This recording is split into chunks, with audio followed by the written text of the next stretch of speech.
Hello, everybody. I'm here with my coffee. I hope you have a beverage.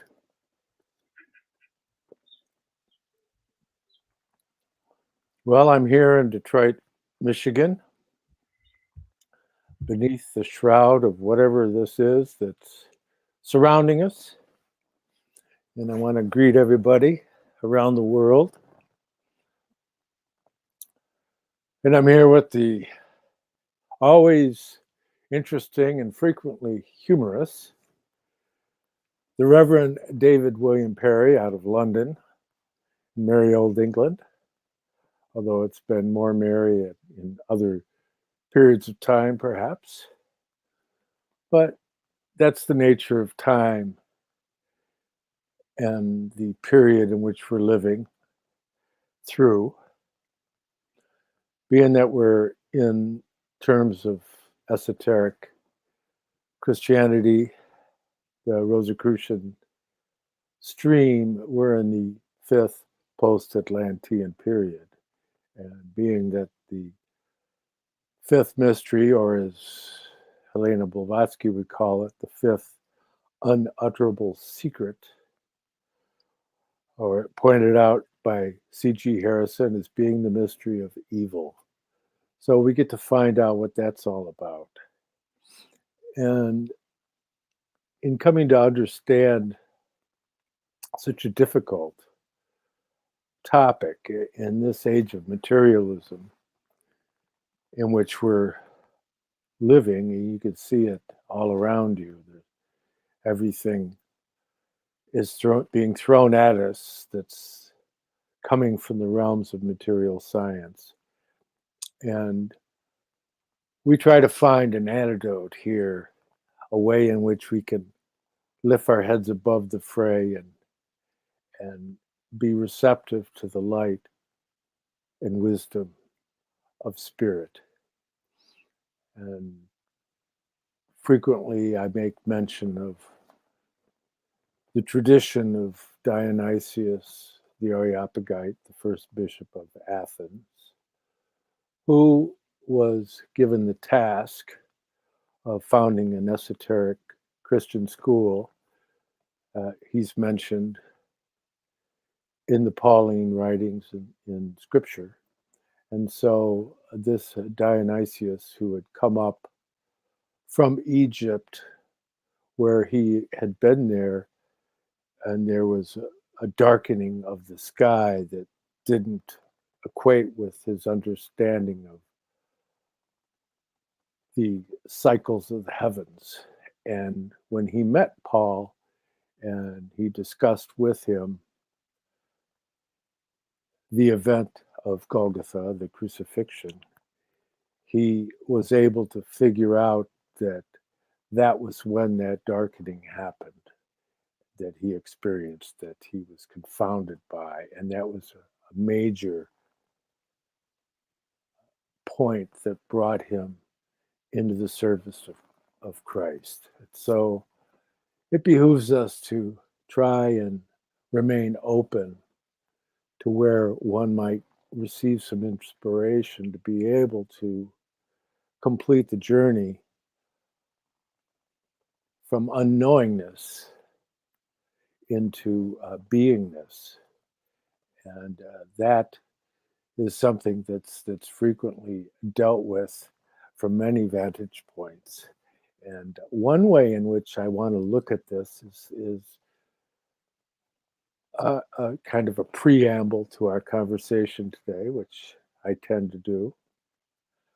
But in the work of Rudolf Steiner, a frequent reference is made to the evolution of mankind and the cosmos, and that the earth itself, this earth on which we live, is the fourth in a stage of seven.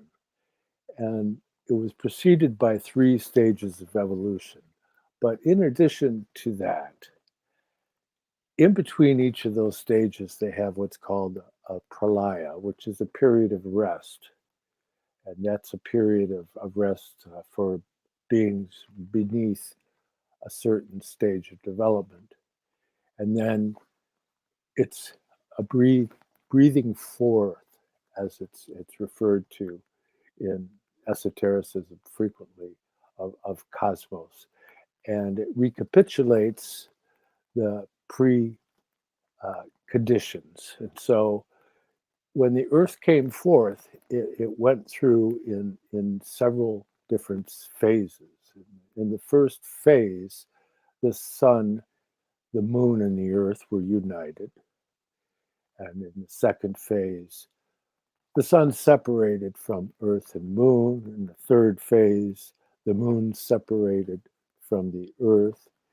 And then you can bring it forward into the various cycles that are recounted, such as the Lemurian period, which is contemporaneous with the story of Adam and Eve. And then you have the Atlantis period. And in the Atlantean period, you have, of course, the story of Noah is a recounting of the flood and all of that. And then you go through a series of post-Atlantean period. The first is the Old Indian, the second is the Old Persian, the third is the Egypto-Babylonian period, the fourth is the Greco-Roman period, in which the mystery of Golgotha occurred, and we're in the fifth post-Atlantean period, the epic of the consciousness soul. So why am I bringing all that up? Well, if you look at that and you view it from the perspective of the development of consciousness, you see that just as the Old Indian is the first post-Atlantean period, it also harkens back to that time when the sun, the moon, and the earth were united. And there's a certain primal relationship to that. And out of India developed a very advanced culture before the fourth principle, what we call the ego, which is the true self, and not in the psychological Freudian sense, but the actual entity that makes you you, that it had not quite unfolded in that early period. And so great emphasis within Indian philosophy is not made on that particular principle, because they're wanting to unite with that primal nature out of which we all came.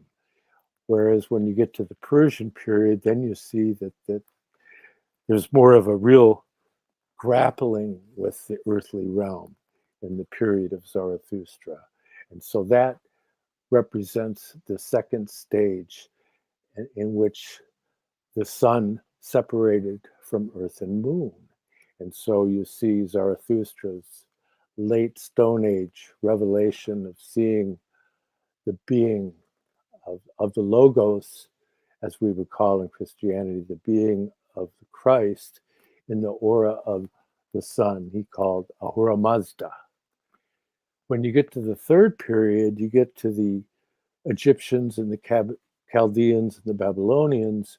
But if you look in ancient Egypt, it's very telling, because that has a specific relationship to that mystery regarding the separation of the moon from the earth, and also tying into that Lemurian period. And so you have all of these animal-headed representations within Egypt. It's a hearkening, it's a memory back to earlier periods of Earth evolution.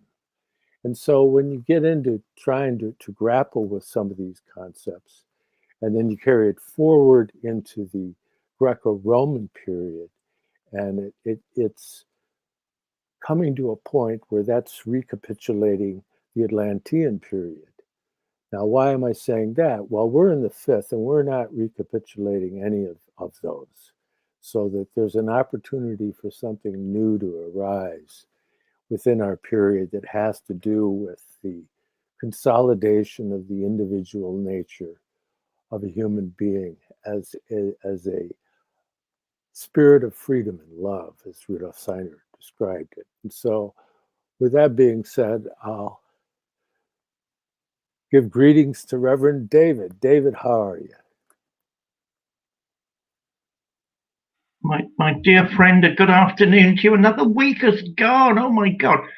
Yeah, love and wisdom is everything. It was everything to my wonderful Swedenborg. It's sort of everything to me as well. Recapitulations, yeah. Where do we start with that? I mean, the Bhagavad Gita itself is a recapitulation of the Gita. I remember my mother accidentally committing blasphemy many years ago. There was some sort of earnest BBC presentation of the Bhagavad Gita, and the Lord Krishna is shown splitting a straw in two, where he wants one of the fighters for goodness to sort of overpower this other guy, to which my mother said, not realizing the significance, "What a bastard." And I had to explain, "Mother, you've got the wrong end of the stick, dear." So we all, yeah, recapitulations, playing again, folk memories and wisdom, I don't know. I rather like the natural sciences. I'm not sure what we're dealing with at the moment are the natural sciences. They seem to be more akin to a materialist's religion, which is unquestionable, which is dogmatic, which has a series of ideological assertions, which you are a heretic the minute you break. Yeah, I mean, I like Darwin. I like all of the evolutionists. I like all of these people struggling for answers. It strikes me the modern scientists, the modern scientific world has got all the answers. At least it keeps telling us it does. But that's not science. That's called belief. And everyone's entitled to their belief system. But hey, let's admit when it's a belief system and when it's something else. Also, I suppose I've got this awful Sir Francis Bacon need to designate what religion does and what sort of science does. I mean, yeah, I'm into Tillich. A book of Tillich's. I've never had this copy before. Arrived during the week. I've never had that before, and I have a hardback now. And yeah, I'm a sort of softy liberal. Even he, of course, says there's a difference between what the sciences are doing and what theology is doing. You know, the religions are asking how questions. The sciences are asking why questions. How you measure, how you make an assertion, how you make comparisons, and all of that's well and good. My own thought is that the science makes an appalling religion, particularly when it's unquestionable and criticizing everything else that's been like it in the past. Again, my dear unknown colleague Chuck Missler, I wish I'd got the chance to speak to Chuck, was very, very clear on all this, and he thought it was some sort of recapitulation, but it's not. It's not. It's a sad new twist in the Greek idea, the Greek ideal that we strive towards, the good, the beautiful, and the true.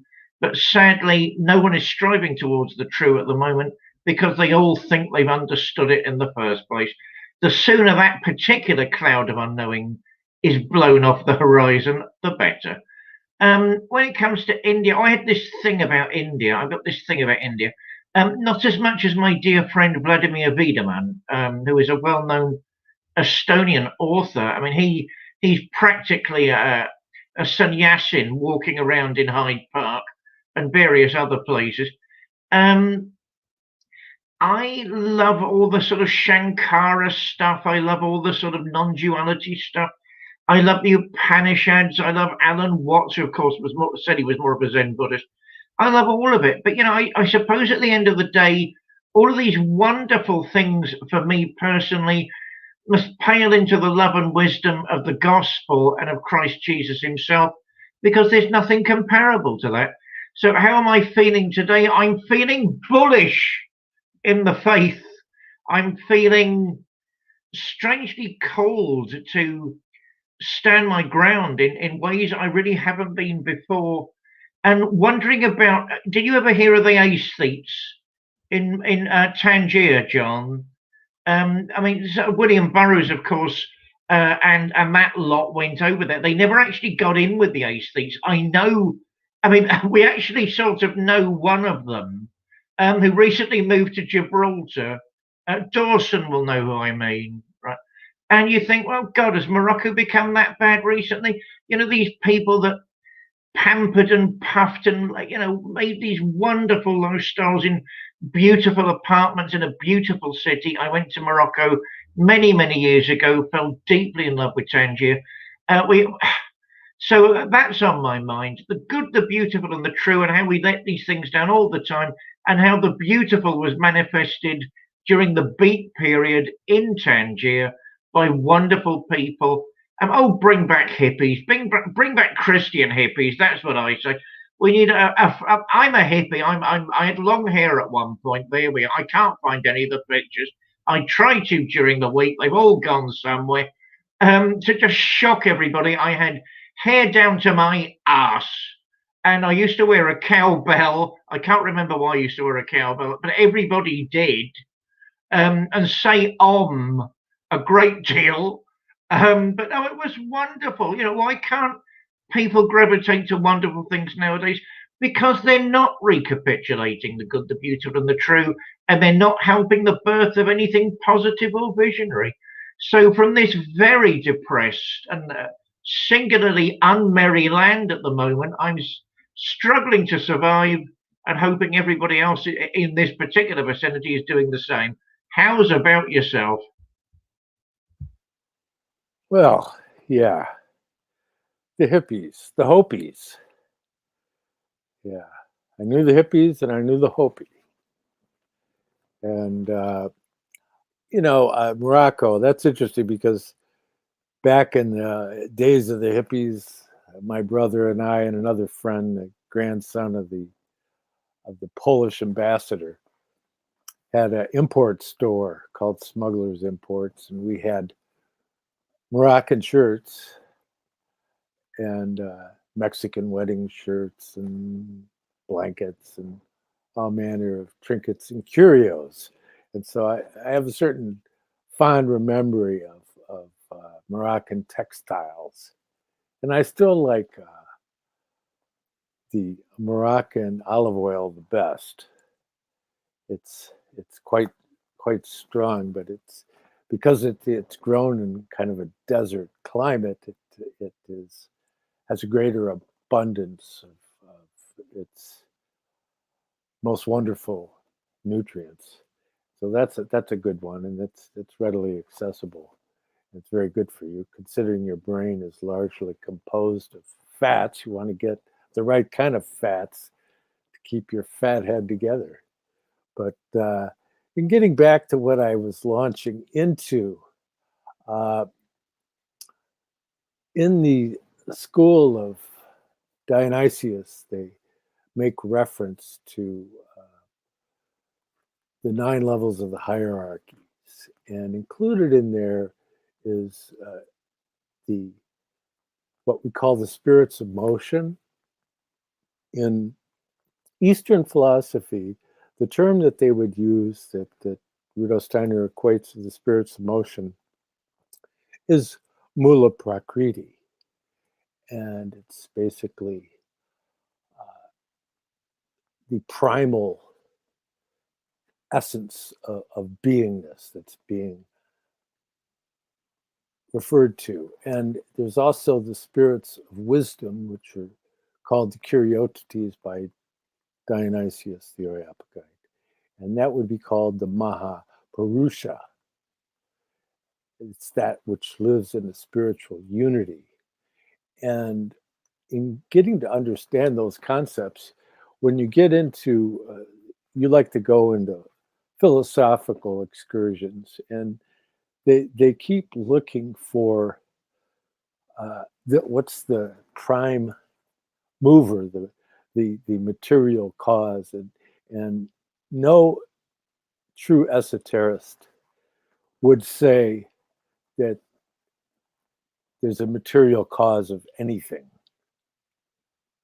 that the material aspect of it is a result, it's not a cause.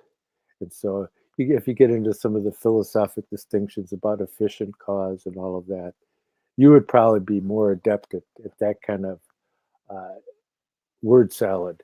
And but in looking at these things more closely, when you start getting into trying to understand what is the actual meaning of these things and how they get into it, and in the probably the most concise versions of Vedic philosophy would be encompassed within the Sankhya philosophy or the Advaita Vedanta or the yoga philosophical literature. And they generally translate within those traditions that Purusha, in reference to Steiner's comment about the Maha Purusha, the great Purusha, being the Curiosities or spirits of wisdom, they would, it's the Purusha is like the counter image of Prakriti. So that the Purusha would be the consciousness, and Prakriti, it refers to that which is existing, the primal existence. So you have the pole of consciousness and you have the pole of whatever has come forth. And they, and then they get into distinctions regarding what that might mean. And they don't always agree, of course, because philosophers don't agree about much of anything. But so that you have the actual Prakriti you could see as Shakti, and the Purusha as Shiva, and that whole dynamic polarity. And so I'm giving this out because there's people that have more of a theosophical background that are floating around out there, and they might want to be able to take these as guideposts and be able to take their research further. And in coming to an understanding of all the various systems of philosophical inquiry and metaphysics, that was the purpose and intent of my two books, was to be able to create a synthesis that rendered the work of Rudolf Steiner accessible to people from other traditions. And so it clears up some of the terminology and all of that, which is very important, because if you don't have the word, you can't really think the concept very clearly, can you? And so hopefully I've helped some people along the way with some of my musings in that regard. But in getting into this and understanding that what is this idea of motion? And when you get into understanding the primal beginning of motion is something that proceeds from the spirits of movement, then you see what Rudolf Steiner says elsewhere, that the first activity regarding us becoming human in many regards is the primacy of the movement of the blood. And that the heart, in the heart research that I was involved with Ralph Marinelli back many, many years ago, where we were able to prove that the heart is not a pump. But if you get into Rudolf Steiner, he talks about that the heart is something that is what we could say an image of that activity, that it's not the cause of that activity. It's more of a symbol representing that activity, and that the heart is responding to the blood, that the blood is, there's the nature of the blood, that will in the blood, that primal will, that's the key to understanding the principle of the blood. And within it's important because it's the warmth of the blood in which the human ego dwells. And so that when a human passes on, the body goes cold. But so you have this will, that's the father principle in the heart. And then you have this principle of the logos, which is your speech. That's the Christ principle. That's in Hindu parlance, Vishvakarman. And then you have your brow center, which that's the Sophia, that's the wisdom itself, that's the spirit self. It's the astral principle as transformed. So this is transformation of the astral, transformation of the etheric, and transformation of the physical. And so, and continue to juggle these concepts, we start to build within us a capacity to be able to understand the nature of being and time. And it's interesting because since time and space are both illusory in nature, it's important that we grapple with these things in a way that puts ourselves at the center of them, because that's where we live, isn't it? We're in the center of this. And so you could say that you take on average 25,920 breaths in a day, right? And there's what's called the Procession of the Equinox, which has to do with the periodicity that causes us to be in the fifth post-Atlantean period. And you see that there's 72 pulse beats, right? Well, if you take 72 and you multiply it by 360, which is the circle, you get 25,920, which is the canon number of the procession of the equinox. That's the apparent motion of the horizon through the zodiac, and it would take 25,920 years to do a complete cycle, so that we are an image of the cosmos. Or you could say the cosmos is an image of us, and that we're both sharing in this experience between Mahapurusha and Mula Prakriti. That there's that which began to go forth in the outbreathing of the cosmos, and then is breathed into in Pralaya and comes out, and it's an ebb and flow, just like you breathe. And so you take a breath pretty much every fourth beat of the heart. And so that's the 4-to-1 rhythm going on in there. And understanding the nature of that enables you to come into a more intimate relationship with the cosmos as a whole.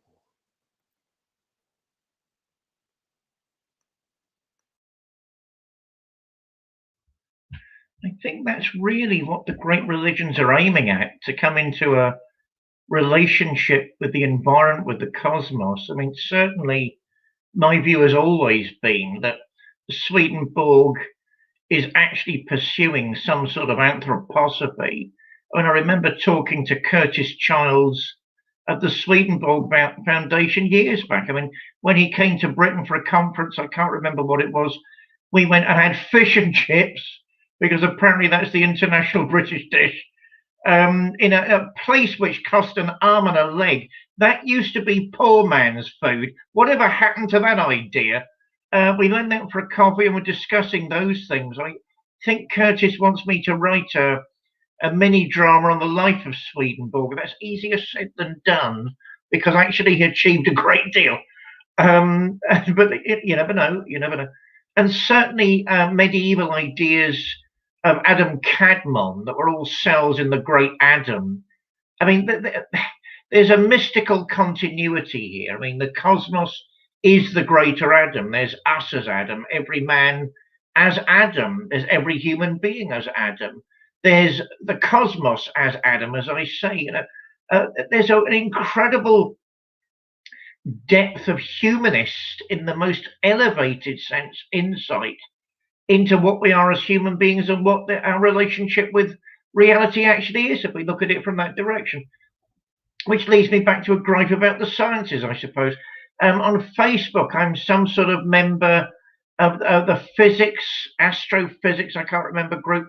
I was very kindly invited, as far as I remember, for that particular group to join, because I like posting things about cuddly squirrels being stroked on the back and spectacular scenes of the Melvins. So I was invited to join, and it was very, very, very nice, and I'm very happy to be a member. And it strikes me that the bitching on that particular page, I keep out of it. Actually, I just put love hearts to the pretty pictures and ignore the rest. Breaks out between people who aren't quite sure what physics is. Actually, it's quite simple. What physics is, or what cosmogony is, which is actually quite simple as well. It gets complicated after that, not before. So, yeah. I don't know. I think what's robbing the sciences of any real coherence at the minute is a sense of identity. A forbidden word nowadays. What are we, and what does it all mean? But without that orientation, I don't know why this modern age wants absolute answers to everything here and now. That's not being human. And maybe at the end of time, and there's a big M on that maybe, and maybe when we're meeting the angels face to face, and there's a big, big, big M on that one, because maybe the whole process isn't quite like that. Then we'll be able to talk about things in themselves. Yes, I suppose I do have a philosophical bent at the risk of being misunderstood. Yeah, I mean, I'm one of these. I keep talking about Hegel, and I keep talking about Plato. If I'm really honest, the academic work, if that's the word I'm looking for, because I've not much time for the British Academy at the minute, was actually based on Wittgenstein. I met D.Z. Phillips. You must have come across him, John. A remarkable Welshman who wrote, what was it, The Concept of Prayer? I mean, he was a Wittgensteinian, and they used to have a sort of Wittgensteinian theological, is that the phrase I'm looking for, centre up in Swansea University. And he used to turn up in London every now and again to teach the English how to use a few letters. And my God, they need it nowadays. So like bloody Thomas de Quincey, he'd turn up with this wonderful drawl and this urbane attitude to life generally, and quote books they'd never heard of in the middle of the University of London, and the whole thing was wonderful. So I got to know him a bit. The last lecture he gave, I think it was for the Students' Union, believe it or not, was when he'd gone on and on about Wittgenstein, the religious atheist in human history. Wittgenstein's view of religion. And everyone was stunned by this Welsh gentleman holding court for over an hour and a half. And someone found the guts to shout out from the back, "All of this only works if there's a God."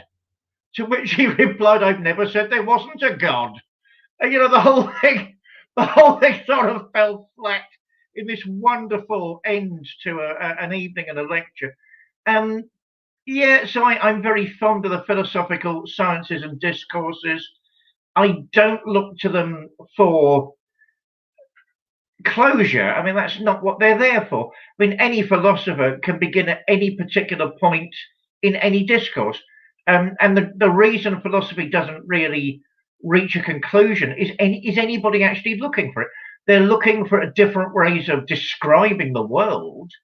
And, the place Nietzsche starts from would not be the place, say, God, I'm trying to think, Jean-Paul Sartre starts from. They would start at very different places. And therefore, they rest a series of tentative conclusions based on that, which is why I always preferred theology. You've got a set series of reference points, epistemological points. These words mean that. And therefore you negotiate with those inherited meanings as far as you can. And you end up with people as far apart as Augustine and Tillich. And I think that's wonderful. And at least Augustine and Tillich would have known what they were mutually talking about. unlike people in the sciences. So my crossover, it's odd. You're having a terrible influence on me. I might be dusting off that Wittgensteinian thesis I wrote years ago and be submitting it. You're a terrible influence on me because I wanted to talk about the terrible F word, faith. And do I have the guts to submit it and start a big row? I don't know. I'm pondering it. But certainly that was my interest with my connection with D.Z. Phillips. Believe it or not, I even met Norman Malcolm at one point, who, of course, was Wittgenstein's close friend. He was teaching at King's at the time. I think he was teaching the philosophical investigations. I mean, Wittgenstein wrote two masterpieces, the Tractatus, abbreviated, which really arguably is the seal on traditional linguistics. I mean, it's hard to know how you could progress if you're discussing language from a traditionalist point of view than that book. I mean, it really is astonishing in the fact it nearly has answered all of the outstanding questions. And of course, it was years later that Wittgenstein gave up philosophy at that point. What else was there to say? And it was, there were nudgings in his mind, there were worries in his spirit, and he realized he had to tackle the whole thing again. There was something wrong with that, and ended up writing the book that always overpowered me, which is the Philosophical Investigations, another masterpiece, which of course repudiates the Tractatus Logico-Philosophicus, but it repudiates it. And Norman Malcolm, being an American gentleman, of course, such as yourself, we learned lots of stories, like he got completely drunk. I was just about to use the P word, but didn't use it. Completely drunk with Wittgenstein outside. Why is it always in the Eagle and Child in Oxford? Anyway, they'd had more than a bit to drink, put it that way, and they were wandering outside Oxford isn't that big to this day, wandering in the marshlands that seem to surround Oxford. And Wittgenstein looked up to the stars and said there was something like a W, a constellation he'd seen, and said, look, that will mean Wittgenstein one day. To which Norman Malcolm replied, maybe it's an M upside down. To which Ludwig replied, don't be so stupid, you fat bugger. So there we are, the story, a hallowing story from Wittgenstein. Norman Malcolm was fierce. He was quite an old guy. I mean, I did my studies late. I mean, in those days, and I'm still not sure I enjoyed academia, if I'm completely honest. I think I chose the wrong subject. I wish I'd done literature or fine art. But that's a different story. And I did mine late because in those days, there wasn't this compulsion to go to somewhere and socialize for 3 years and never read a book, which is British academia. I don't know what American academia is. It's certainly nothing to do with learning anything. Not nowadays, anyway. So I went late, and so he was quite old and fierce, a fierce man. He'd sort of leave on notice boards what he wanted people to read before the next session, and you had to walk in with a physical copy of the book. Normally, the Philosophical Investigations, you had to walk in with a copy, and then he'd throw a question at you like a missile. And if you didn't answer, you'd be told to get out of the room in no uncertain terms. So he was fierce. But it was an interesting connection with the source, as it were. Yeah, but as I say, I think where is the wrong word? I mean, he knew I found it funny. He knew I'd met Bertrand Russell when he was very, very, very old, and I was very, very, very, very, very young. He knew that. He also knew that I knew the story of the confrontation between Bertie, sorry, that's what everybody called him, Bertie and Wittgenstein, where basically Bertie said, paraphrasing massively, what do you think about liberal capitalism? In other words, why don't you think like me? To which Wittgenstein replied, he'd rather be bayoneted to death than actually become that type of liberal. And what a sane, intelligent man Wittgenstein was. So, yeah, I mean, I'm very, very fond of the philosophers. And I think if you read them for answers, there are always going to be frustrations. I mean, I tend to read the philosophers in the way I read my wonderful existentialists, because you're not looking for answers. You're sort of, one tends to be looking for panoramic descriptions of the phenomena of life and a description of what we all face. You know, the psychologies, the questions, the disappointments. That's really what I think the remit of philosophy is. I mean, in the Anglo-American school nowadays, it's nearly pure linguistics. You know, what does this term mean, used in a number of settings, which is a great shame. So in other words, philosophy ceases to exist, and it is simply a branch of linguistics. I prefer the Continentals, even though I've done some work on Wittgenstein. Although, was he a Continental? Dun dun dun dun dun. You know, because they still ask questions and they still have descriptions, and I think that's more beautiful. But yeah, I mean, if you want answers, look at theology, not philosophy. And I've gone on too long, John. I'll hand back. Well, I mean, if you get into analyzing words, then you have to say, okay, let's look at this. Wittgenstein. His first name is Ludwig.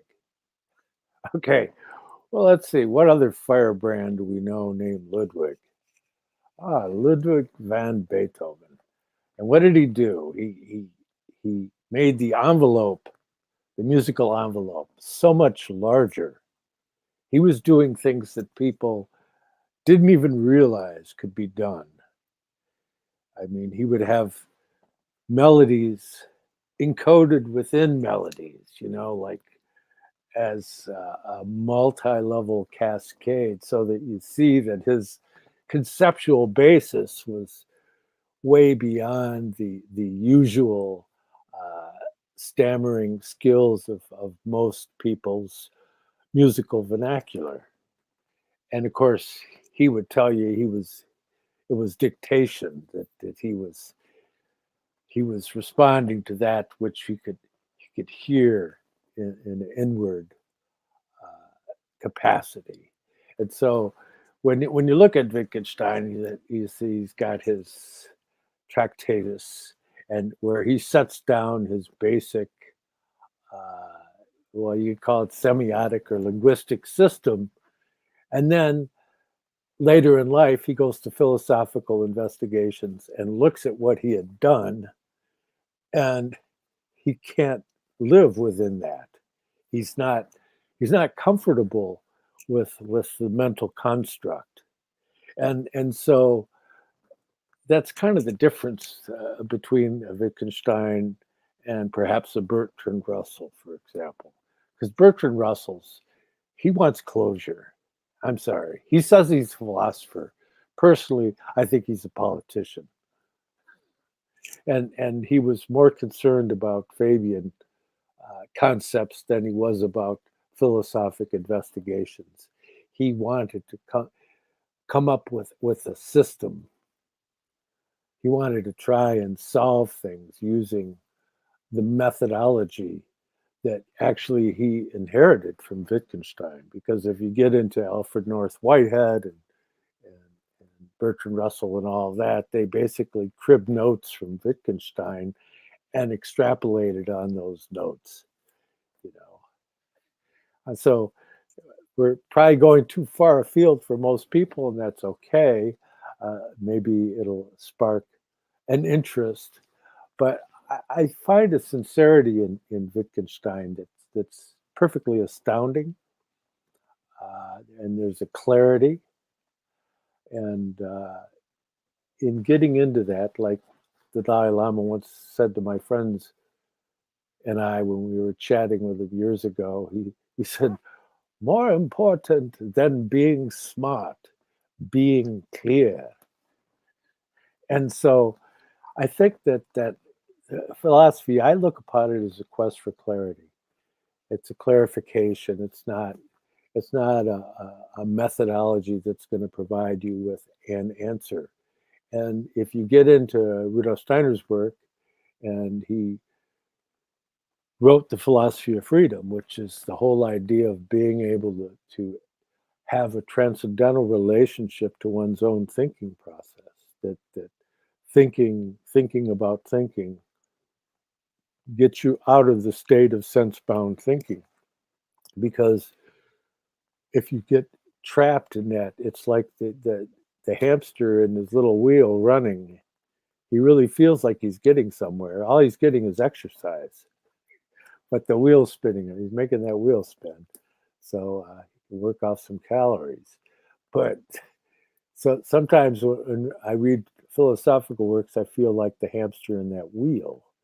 But there's, within spiritual science, Rudolf Steiner, and I cover this in my books, is there's 12 fundamental philosophical viewpoints, and Rudolf Steiner is very clear that they all have value in that they can lead you to certain understandings, but that there's a 13th viewpoint it's above this whole group of 12 that equates to the 12 senses, and that viewpoint is the Logos. That's the Christ.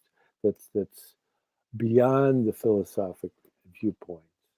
It's beyond that realm. And so in looking at that and trying to get an understanding of what Rudolf Steiner means when he says something like that, or what Wittgenstein means. What does Wittgenstein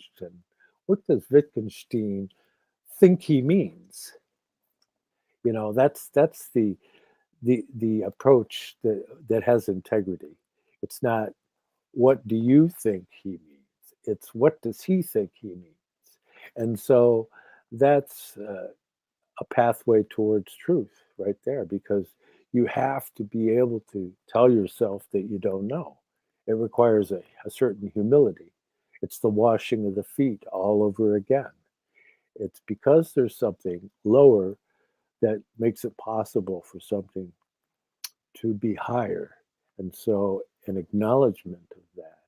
And so I see the Wittgenstein's first work, it's an exploration of language itself. Okay, let's look at what we're trying to use to be able to approach these things. But then as he gets later in life, he looks back on that. And it's like Thomas Aquinas when he's traveling to the Inquisition, where he's going to be tried for his great work, the Summa Theologicum, and he's traveling with Reginald of Piperno, who's his really the only guy who can read Aquinas's cribbed writing style, but he's traveling, and it's said that he was on horseback and kind of a mystical reverie, and hit his head on a low hanging branch of a tree, and that he never made it to the Inquisition, but passed away. But before he had passed away, he said that all of his writings were as mere straw.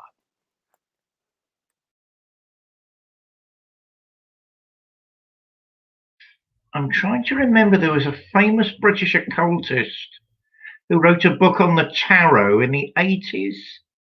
Gosh, I can't remember his name, but always used to turn up to meetings. Yes, I used to hang around with people like that and go to meetings with a copy of the Tractatus under one arm and his own book on the tarot in the other. Oh my God, that's haunting me. I'll have to come up with that, John. And you knew you were in for a tough time if he opened his mouth. With endless quotes on Wittgenstein, which Wittgenstein, of course, had repudiated, but that was nothing to do with it. So I've got to show God. Well, yeah, I've got a confession to you, Mr. Barwell. When I first moved to London, when there was time, I mean, what we used to do was bounce around between the theatres, because there was real theatre in this city at one point. And us kids used to run around every night to different productions, all the way from the Donmar, when it was still experimental, before it became a national institution, pretending to be experimental, all the way to the National, and watching all these incredible ideas and performances and colours and costumes and personae. But yeah, so some of that was linked in with the occult subculture, if that's the best description. You know, mostly really nice people who read a few unusual books and thought they were Merlin. So it was really quite as simple as that. What is his bloody name? It'll come back to me. With notables like Chris Johnson, who was, of course, the manager of Scoob Books for many years in Sicilian Avenue, who was a good chum of mine. Haven't you got your book published yet? Haven't you got your book published? So he was a nag. He was a very great friend of mine and a nag. I mean, Wittgenstein was actually proud of his Catholic background.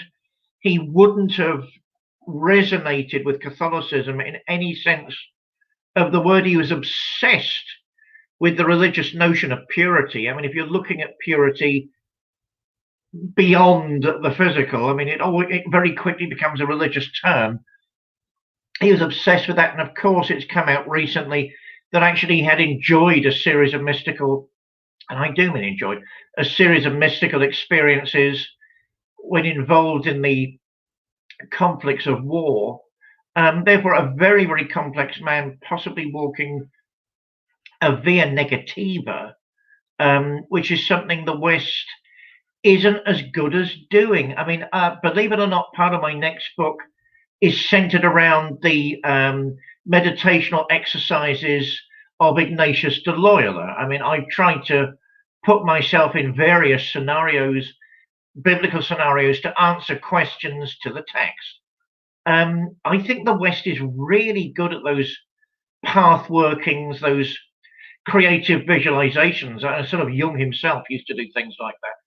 I think we're very, very bad if we look at these slick boys in the East at via negativas, you know, where you take away the safety net and actually give yourself up to the absolute. What a scary thought in itself.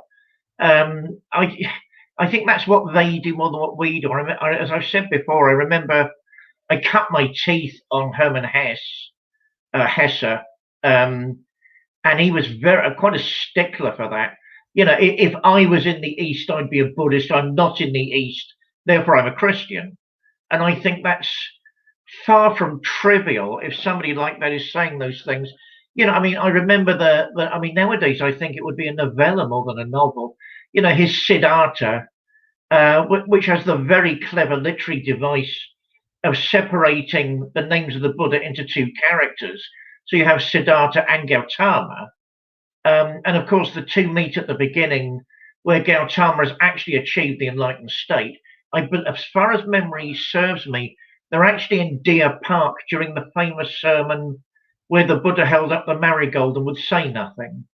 And as far as I recall, it was so many years ago, someone close to Siddhartha, you know, something goes, oh, where he's realized the nature of the sermon. And I remember Siddhartha in the story, because remember they're the same person, goes up to Gautama and gives a philosophical description of opposites, why he thinks what opposites are, how opposites meet, to which Gautama listens very carefully, very studiously, and merely says at the end, beware cleverness, Siddhartha. That's wonderful, but it really shows the difference between the East and the West, which is what I suspect was one of the subtexts of that novel.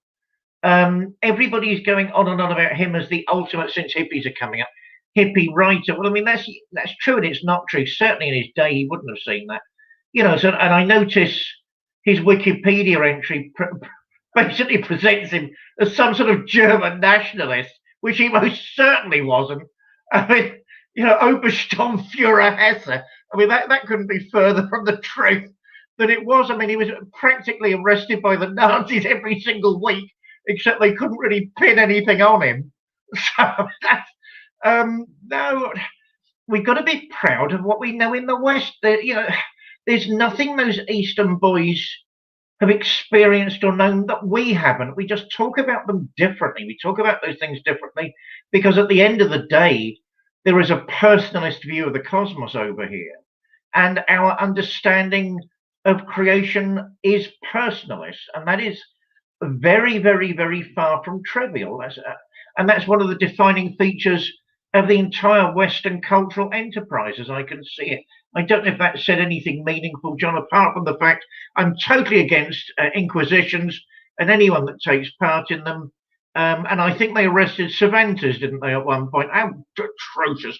I remember somebody on the trial panel saying he didn't understand Don Quixote, but there was bound to be something wrong with it somewhere.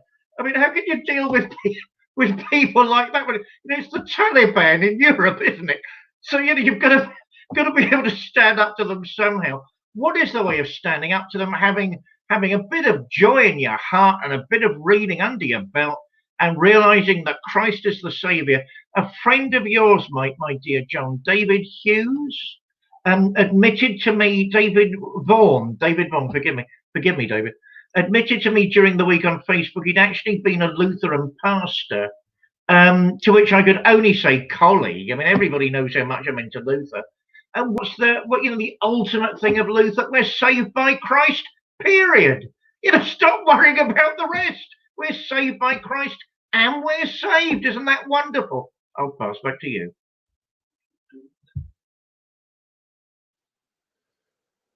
Yes. Well, I mean, how do you follow that? Because obviously, Jesus Christ has very broad shoulders, and it behooves us to try and develop a relationship with it. Better against it than for it in a lukewarm way. And so there's wisdom in that statement that escapes most people.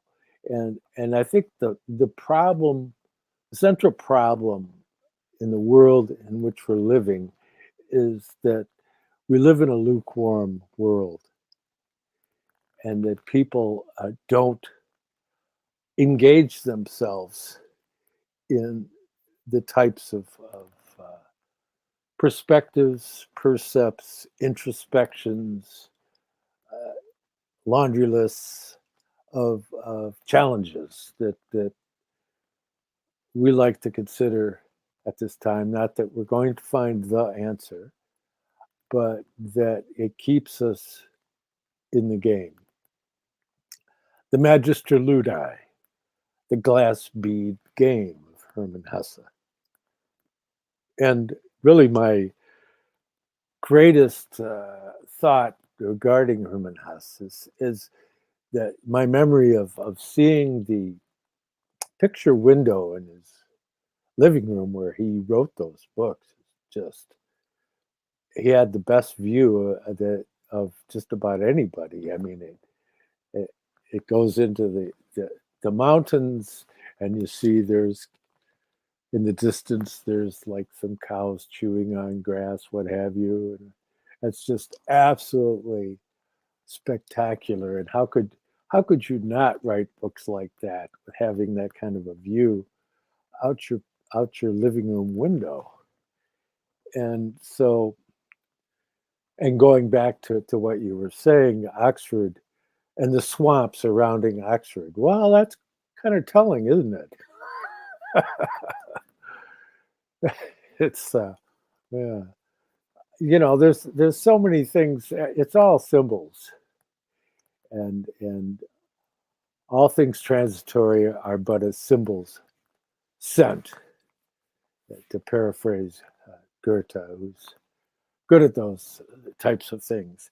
It's if we can get behind our reason for doing things, why we really do, and we're honest with ourselves, by the way, if we can get free of our agenda, that's, again, in Zen, the key to understanding Zen that you like to make reference to is the cessation of the modifications of the mind, as it's described in the primal text of yoga philosophy, right? And so in looking at that, and in looking at the Yoga Sutras of Patanjali, and trying to understand, I don't think anybody could be more concise than Patanjali. regarding the subject matter he's attempting to treat, and it's such an old writing, so that it's kind of like I think that's the kind of frustration that Wittgenstein was feeling when he looked at the Tractatus. He was probably embarrassed, actually. Because he's so honest. He looked at it and he thought, "Oh, what have I done?"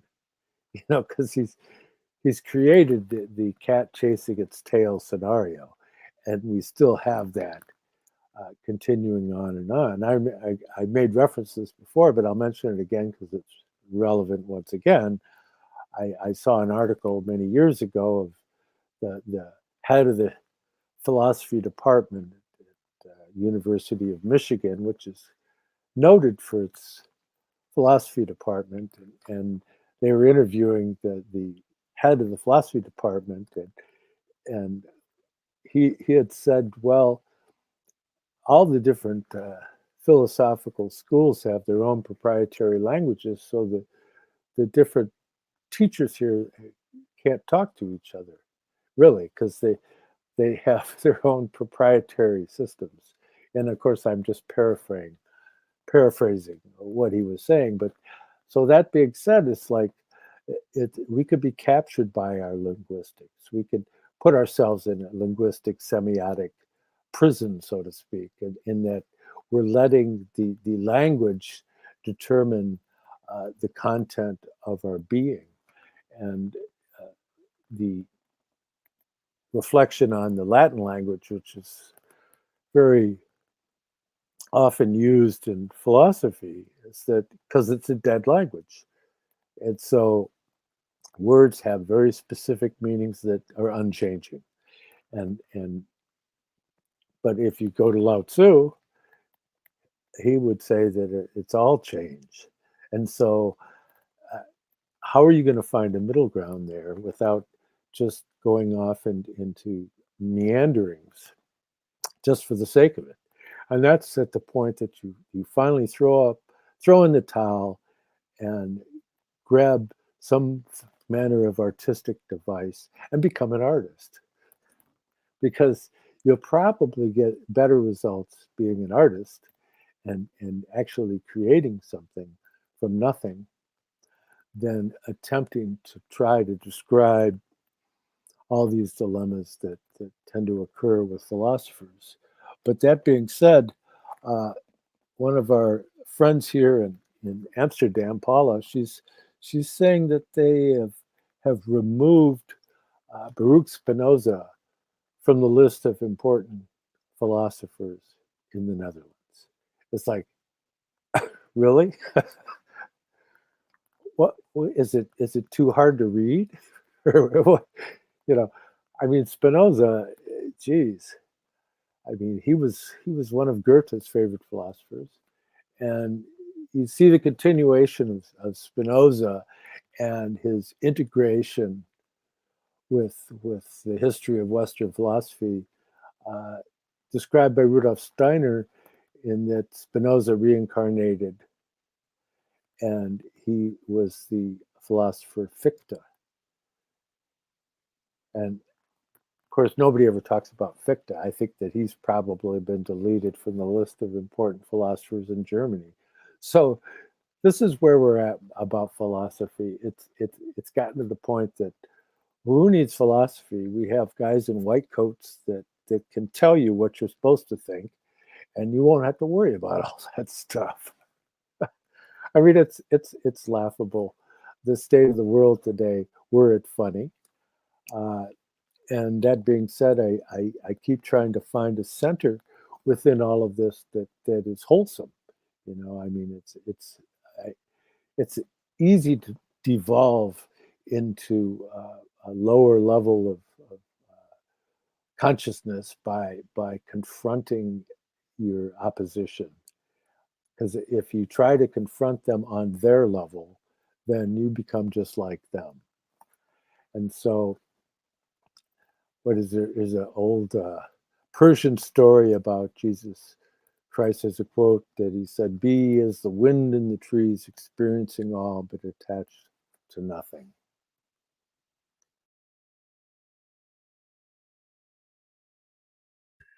I can't believe Spinoza's been removed.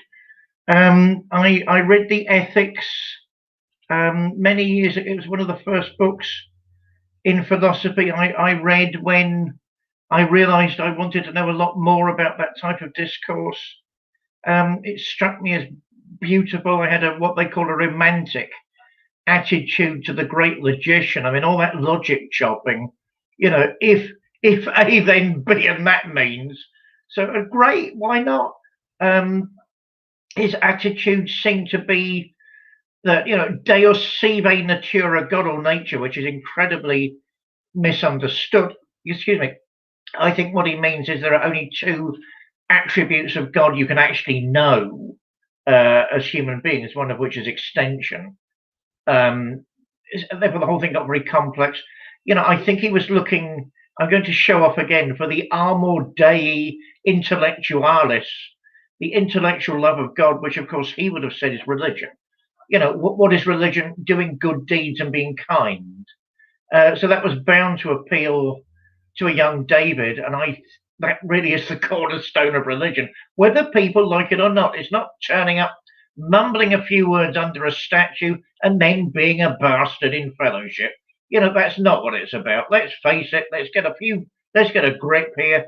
If you haven't been transformed by all of these symbols and by Holy Communion, and you're just the same afterwards, and you're just as rapacious, and you're just as nasty, let's face it, love, it hasn't worked for you.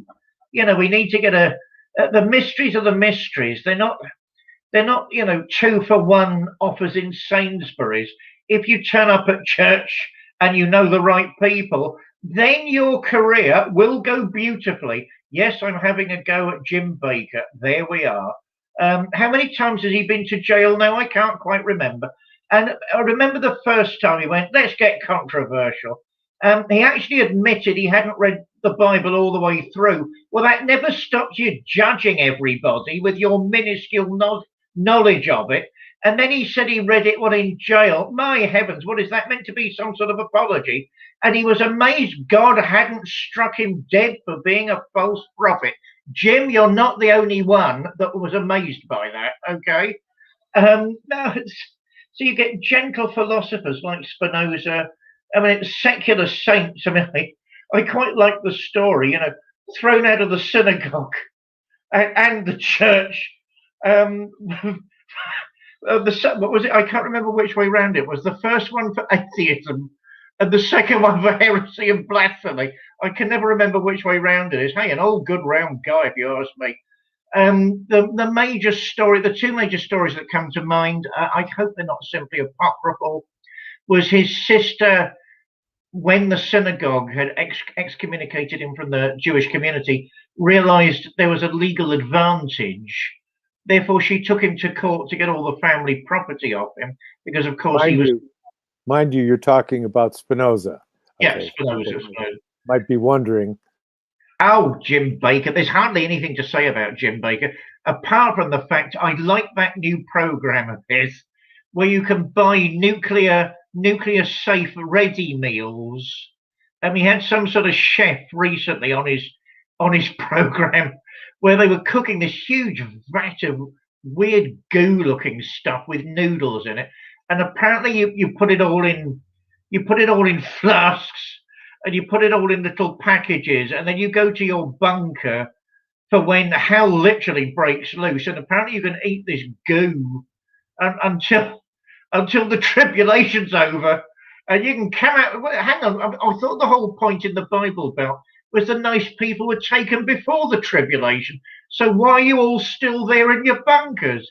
Anyway, you survived the tribulation, if you look at it that way around. I know there are different ways of looking at it. Yeah. Eating your goo, and then you come out and tell everybody when they were wrong exactly like before. So that's Jim Baker. Moving back to Spinoza. Spinoza, his sister sort of legal advantage when he was thrown out of the Jewish community by the synagogue, took him to court in an attempt to grab all of the properties and monies of the family. He won the case, then handed everything to her. I do hope that's a real story. I'm not doubting it, but it's very beautiful. And if it's that beautiful, you've got to be a bit suspicious. The second story is that basically his lodgings, I mean, he was offered to be a professor innumerable times in a number of extraordinary places and always refused, because even in those days he said his freedom of thought might be curtailed. If it was like that, then God knows what it's like now. And a crazed mob stirred up by the local church, the local clergy, surrounded his lodgings, and he decided to walk down from his top apartment. Apartment might be the wrong word. Those rooms are very small. If anyone's ever been to Holland, they know what I'm talking about. And met his landlady on the way, to which she said, apparently, there's not much hope for us all, is there? By which she means the human condition. To which he replied, well, there's life, there are possibilities, and went down and reasoned with them until they all dispersed. I really hope that's a true story. If it's not, it's beautiful, and we all need to remember it and meditate on it anyway. How anyone like that could be removed, particularly, of course, because he's one of the cornerstones in the history of ideas. I don't know how Dutch universities can get around that one, because without him, half the people in the academy suddenly go missing. So I'm not quite sure how they've done that, but that's a trick and a half. John? Well, I personally, I think that Spinoza was one of the people that Wittgenstein grappled with. You have to keep that in mind. And when you start getting into modern philosophy, where would we be without set theory? And which is basically just crib notes from a diagram that Ludwig Wittgenstein offhandedly wrote on the board, and students jotted it down, and it became the basis of the work of Alfred North Whitehead and Bertrand Russell.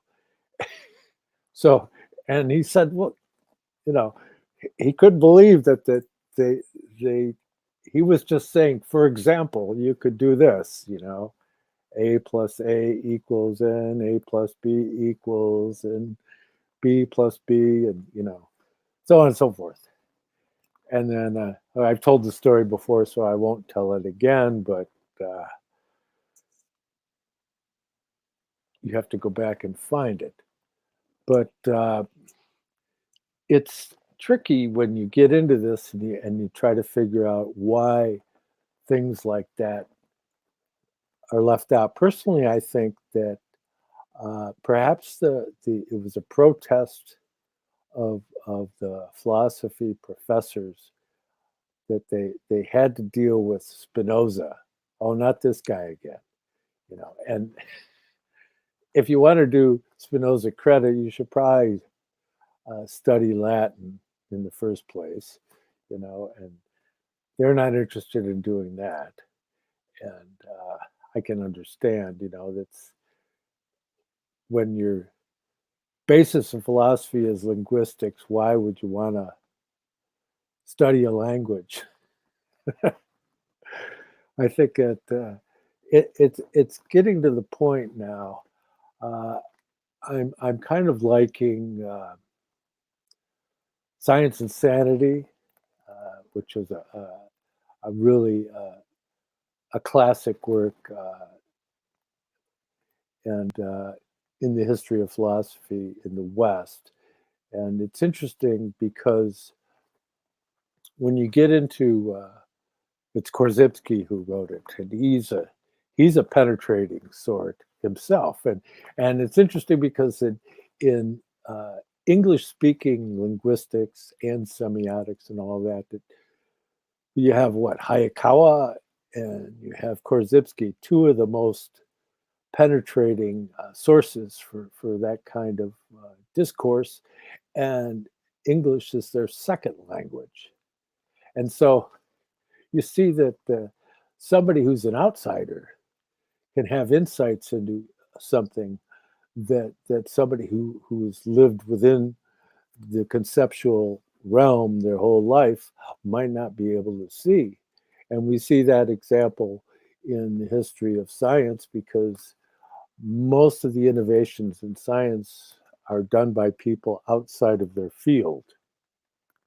So that it's not an engineer who comes up with a great idea for engineering, but somebody who's just some guy tinkering in his garage, but he happens to be something unrelated, And so it's that whole idea of openness, I think. And I think that's what Georg Cantor was getting at when he talked about transfinite numbers and the whole idea of open set theory, and that's that you have to assume that there's information that you don't have that is a part of what you're experiencing, and that at least it leaves an open door so you can understand that it is a possibility that there's something regarding the supersensible that has to do with the dilemma you're trying to solve. And that's, I think, what led Aquinas to say his writings were as mere straw, because if you look at his writings, the primary sources are Aristotle, Dionysius the Areopagite, and of course Scripture. But if you get into that and you understand that the systemization of knowledge, that's the real key, and that's the key that unlocks the golden gates of paradise, so to speak, because all knowledge is systematic or systemic inquiry, to be able to come up with a system that can conform to the reality, not in order to necessarily contain it, but approach it. So, for example, there's 7 colors in a rainbow. Well, it wasn't my idea, it just worked out that way. Yeah, and you could divide it differently and say, well, no, there's 8 colors. But no, there's really 7 colors in a rainbow. And green is in the middle. And so, in understanding that type of thinking that we could call apocalypticism, and that's that whole modality that St. John the Divine uses in the Apocalypse. He's using number as a tool, an esoteric tool. And so you have the 7 thunders, and you have the trumpets, and you have all this imagery that was further developed within the esoteric schools in Christianity, and that's always there, and that there's a fundamental relationship to the world that is number based, and that 7 is a very particular number, and 12 is a very particular number, because there's 12 edges on a cube. There's not 13, because if there was 13 edges, it wouldn't be a cube, right? So in working with number, it can give you a means whereby you can approach understanding things. And it's not to try and define them in the sense of that you're going to contain your subject, but that it gives you a means for containing your knowledge, and being able to have self-reference to that knowledge. And that's basically the approach that I explore in my books. And like I said, my books are questions. They're a means toward understanding. They're not answers. And likewise with David's books, they're explorations. So since we've mentioned them, we might as well mention them.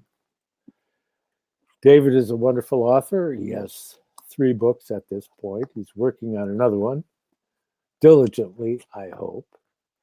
But his books are available on Amazon, and he has a Shakespearean study, The Grammar of Witchcraft. And like I always say, it's not a book on how to do witchcraft. And he has a book of Shakespearean as poetry, Caliban's Redemption. And his main work is Mount Athos Inside Me, Essays on Religion, Swedenborg and the Arts, edited by the very talented Daniela Irendust, and it's very well received. A wonderful book. Swedenborg is quite a topic to approach. As for myself, I only have 2 books. I've been working on my 3rd, but it's quite a challenge, to say the least, especially when you're trying to write out of anthroposophy or spiritual science. But my first volume, I mark a few pages here and there. I still read my own books. Yes, I do. My first book is 640 pages. That's Arcana of the Grail Angel, the Spiritual Science of the Holy Blood and of the Holy Grail, a study developed out of the work of Rudolf Steiner, the underground streams of esoteric Christianity, which flowed from the Brotherhood of the Holy Grail to the Order of the Knights Templar and the True Rosicrucian Order, as a foreword by the master teacher, Dr. Douglas Gabriel.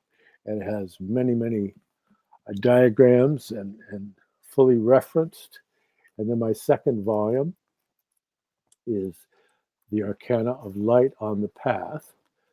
And it's more of a meditative tool.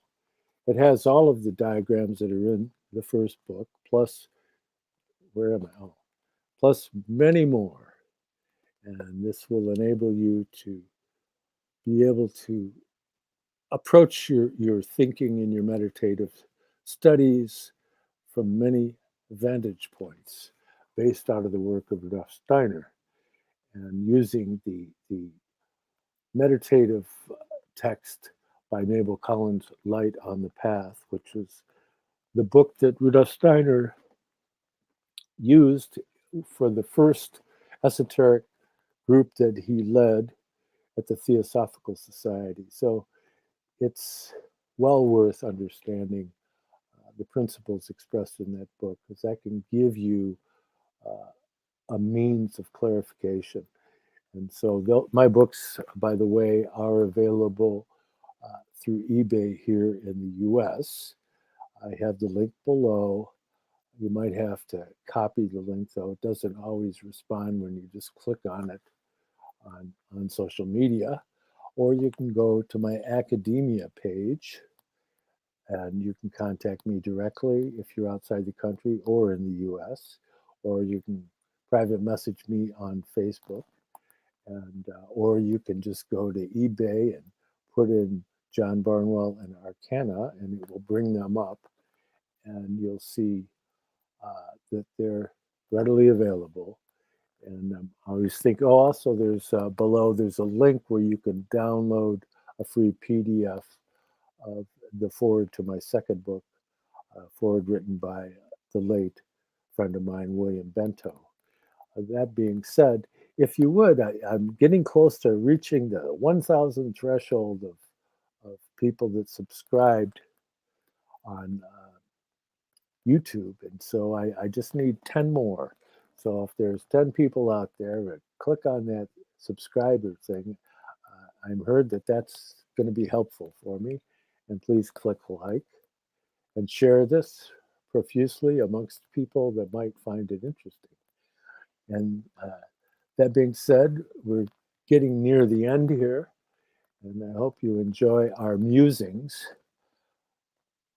Title for JB's third book. Well, that's a secret. But anyways, so if we could have the Reverend David share what further insights he may want to share, and then lead us in a way of consecration of our efforts. Yeah, I mean, you mentioned Men in White Coats. I'm in 2 minds about psychology, psychotherapy, because it can go so far. And I quite like K.D. Lang and other revolutionaries in that field who just speak with good common sense. And I remember him recounting in one of his volumes that a junior colleague, had written to him in a state of panic. Was it okay for his children to dream in color? With K.D. Lang basically saying, why is this man panicking? Because there isn't an article written on it. So we, it's when science. You mean R.D. Lang? R.D. Lang, that was it.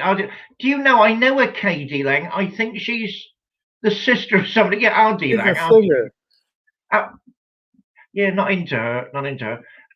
Yeah, I knew I got something wrong there, but yeah, I mean, his attitude was if there isn't a paper. Yep. You wanted to say something, John? Well, I was being reminded by my way better half that not to forget to say that David's books are available on Amazon. So Well, yeah, thank you. I'm always going to forget something. That's the only thing I can guarantee you. John, this is a family show, and I'm grateful to Barbara, and I'm grateful to you and everyone that tunes in. Yeah, I mean, R.D. Lang, yeah. He couldn't get over it that his junior colleague was in a state of apoplexy because there wasn't a paper identifiable on the phenomenon, and maybe psychology is the oldest of the sciences as opposed to the newest. And that's, I mean, you were talking last week about hot potatoes, and the origins of Christianity is a hot potato, but I think that's a hot potato as well, because if that's the oldest, that rather sets the cat amongst the pigeons on a number of levels. The other thing was, I quite like some modern people who are outside the field but inside the field. I quite like Piaget. I mean, he comes up with the philosophy of education.